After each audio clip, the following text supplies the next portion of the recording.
All right, so have you ever thought about just disappearing?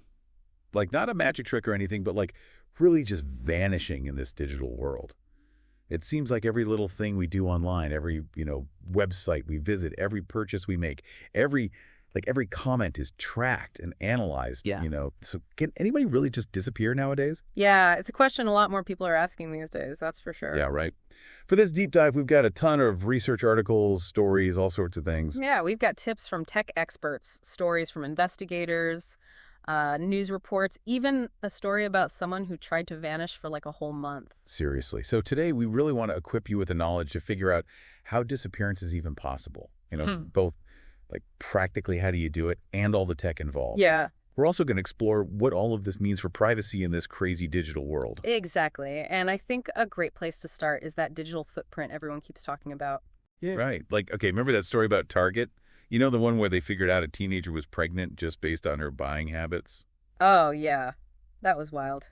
It just goes to show how much data we're giving away every single day without even realizing it. It's kind of creepy, right? Yeah. You think you're just buying like normal stuff, soap, toothpaste, whatever, and suddenly, bam, some algorithm knows you're going to have a baby even before your family does. Right. And the thing is, Target is just one tiny part of this whole data collection system. Oh, yeah. You've got these data brokers companies like Spokeo and Freydar. They just collect and sell your info, and a lot of times you don't even know it's happening. It's like a digital shadow, isn't it? Yeah. It follows you everywhere online. Yeah, pretty much. And another interesting thing is the difference between like the US and Europe. Over in Europe, you have this thing called the right to be forgotten. Oh, right. So you can actually ask to have certain information about you taken off search engines. But here in the US, it's all about free speech, which makes it way harder to control your online info. That makes sense, I guess. So all that to say for everyone listening, think about all the info that's out there about you right now. Your name, your address, phone number, maybe even your social security number. It's kind of scary when you really think about it. Oh, absolutely. It's a good reminder that this digital stuff has real-world consequences for everyone. Yeah, big time. And that actually brings us to our next point. Why would anyone even want to disappear in the first place? Right? And before you jump to like criminals and stuff, it's not always about that. Exactly. There are so many reasons people might want to disappear. You've got debt, past mistakes, maybe an abusive relationship. Wow. Yeah. Even witness protection programs need to make people disappear sometimes. That's true. Yeah. So it's more about getting a fresh start, right? Like hitting the reset button on your life. Yeah. There's definitely something romantic about that idea, shedding your old identity and becoming someone new. I can see that. But before we all go make new identities, we should probably talk about something called threat modeling. Yes, that's essential. Basically, you got to figure out how vulnerable you are and what level of privacy you're actually aiming for. Okay, so how does that work? Well, you need to understand your own situation. If you're like a super famous celebrity, you're going to have a way different threat model than someone who just wants to keep their online shopping habits private.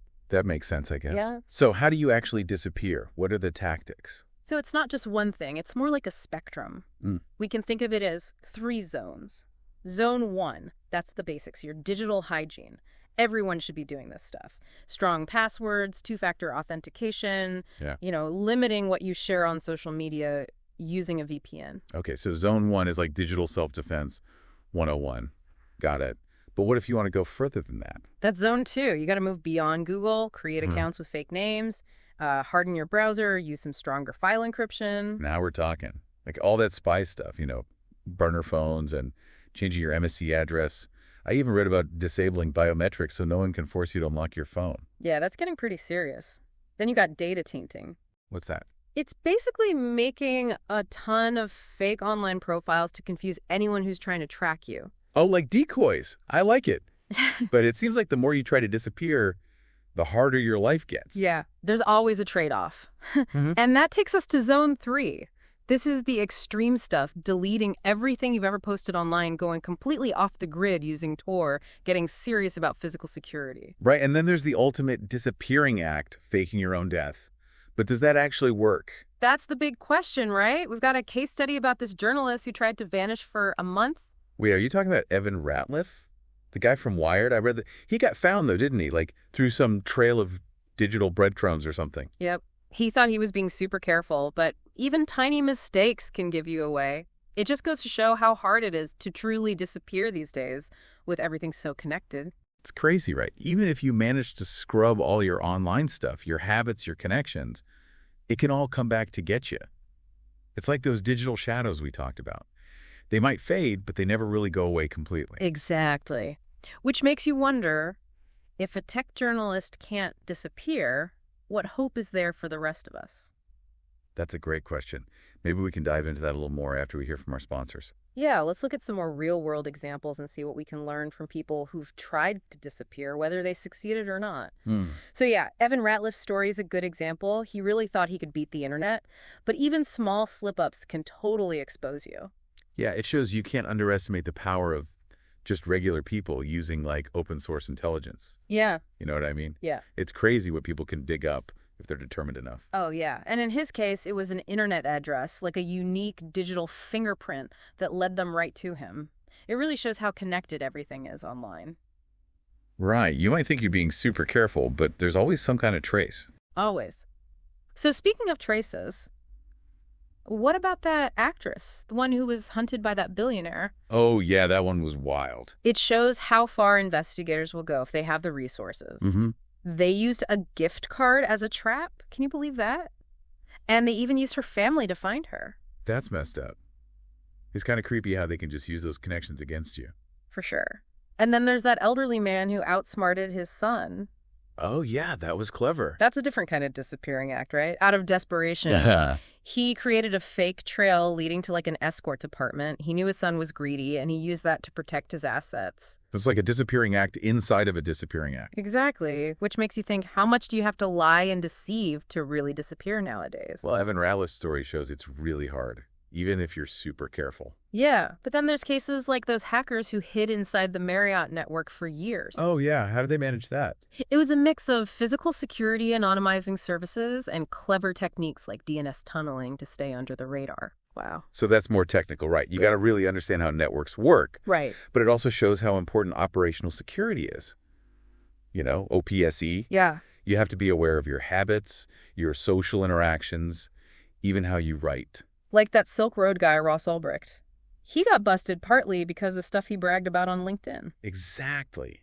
It's all about discipline and being meticulous.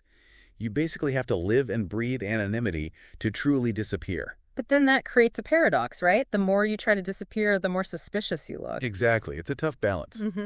So we've talked a lot about intentional disappearance, but what about the people who vanish without meaning to? You mean like the missing? The ones who aren't even reported missing? Right. They slip through the cracks often because they're already on the margins of society. Like undocumented immigrants, people who are estranged from their families, kids born into homelessness. Exactly. Their absence might go unnoticed for years, maybe even forever. Wow. That's sad. And then there are the people who disappear because of bureaucratic mistakes or misidentification, like that case from the Oklahoma City bombing. Oh, yeah. The severed leg. It was buried with the victim, but it didn't even belong to her. It's crazy, right? It shows how easily our identities can get mixed up even after we're gone.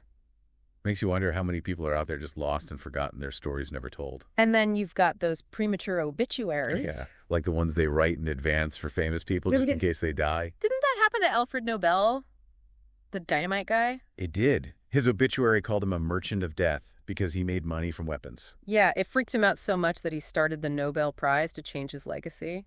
That's kind of powerful, right? Yeah. It shows how much other people's perceptions can affect us even after we're gone. Definitely. So think about this. If you saw your own obituary, would you want to change anything about how people saw you? Now that's a deep thought. So disappearing isn't just about erasing yourself physically. It's also about controlling your narrative, your legacy. Yeah. Right. It makes us ask, what does it even mean to truly disappear when our lives are so intertwined? Yeah, it's not just deleting your Facebook or changing your name. It's about cutting all ties, leaving everything behind, and starting fresh. But then what about the people you leave behind, the human cost of all that? Yeah, that's a huge part of it. We can't forget about the families of missing persons. They often face years, even decades of not knowing what happened. And that's brutal. Yeah, we saw those stories in our research. Asha Degree, the 9-year-old who just vanished. Maura Murray, the nursing student whose disappearance is still a mystery. And then there's Gomlianti, the French astronomer who was shipwrecked and presumed dead for 11 years. When he finally came home, his whole life had moved on without him. Wow, that's got to be tough. It's Well, like their whole world stops while everyone else keeps going, and they're just stuck in this limbo of not knowing. yeah, it really is. Like their world just freezes in time, doesn't it? Yeah, and that can be incredibly traumatic. We often focus on the initial shock of the disappearance, but it's the ongoing uncertainty, the not knowing that can be the hardest part. Absolutely. And then there's the media attention. Right. It can be helpful, I guess, raising awareness and maybe even getting some leads, Mm-hmm. but it can also be so intrusive and exploitative. Definitely. Imagine having your deepest pain all over the news, strangers speculating about what happened. Yeah, it's got to be awful. Yeah. That makes you think about the ethics of it all, Mm. right? Where's the line between public interest and the right to privacy, Yeah. especially for the families? Yeah. That's a tough one. And it gets even more complicated when you're talking about someone who chose to disappear. Right. Do the family's feelings matter less just because the person left on purpose? I don't know. There's got to be a lot of anger, betrayal, confusion. Like, why would someone just cut them off like that? Yeah. And it can lead to a lot of self-blame. Did I do something wrong? Could I have stopped them? And all the stories we've been talking about show just how far people will go to cut those ties.